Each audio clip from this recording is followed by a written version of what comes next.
आजकाल अगदी लहान मुलांना चष्मा लागतोय आणि पॅरेंट्सचं पहिलं रिॲक्शन असतं की एवढ्या लहान वयात ह्यांना नंबर कसा काय.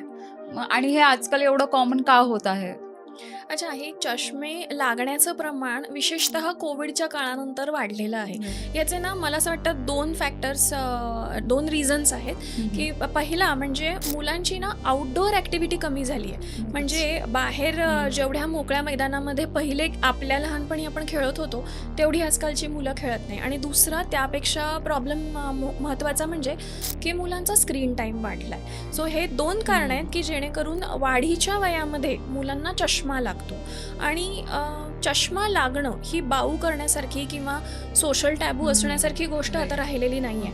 फ्रँकली तुला सांगू तर पालकांनी ही गोष्ट ॲक्सेप्ट करायला पाहिजे. एक रेग्युलर आय चेकअप मुलांचं ठेवायला पाहिजे. आणि जर का चष्मा असेल तर तो अवश्य वापरायला हवा, कारण त्याचे 2 दुष्परिणाम न वापरल्यामुळे होऊ शकतात. पहिलं म्हणजे तो नंबर वाढत जाऊ शकतो, मुलांना डोकं दुखू शकतं, मुलं अभ्यासात मागे पडू शकतात. आणि दुसरं म्हणजे साधारण मी तुला सांगते, वयोवर्ष 6 ते 8 या वयोगटापर्यंत आपल्या डोळ्यांपासून मेंदूपर्यंत एक गुंतागुंतीचं नेटवर्किंग चालू असतं. एकदा का हे नेटवर्क पक्कं झालं की डोळे जरी कितीही नॉर्मल असतील तरी आपल्याला व्हिजन कमी असते.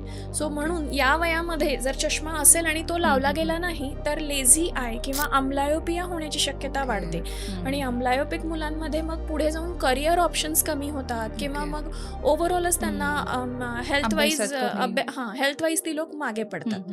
सो चष्मा जर असेल तर माझी पालकांना अतिशय कळकळीची विनंती आहे की प्लीज तुम्ही आहे तो चष्मा लावा. इनफॅक्ट प्रत्येक ड्रेसवर मॅचिंग चष्मा बनवायलाही काही हरकत नाही आहे. लेट देम एन्जॉय देअर चष्मा. फुल व्हिडिओ पाहण्यासाठी यूट्यूबवरती जा आणि आमच्या चॅनलला सबस्क्राईब करायला विसरू नका.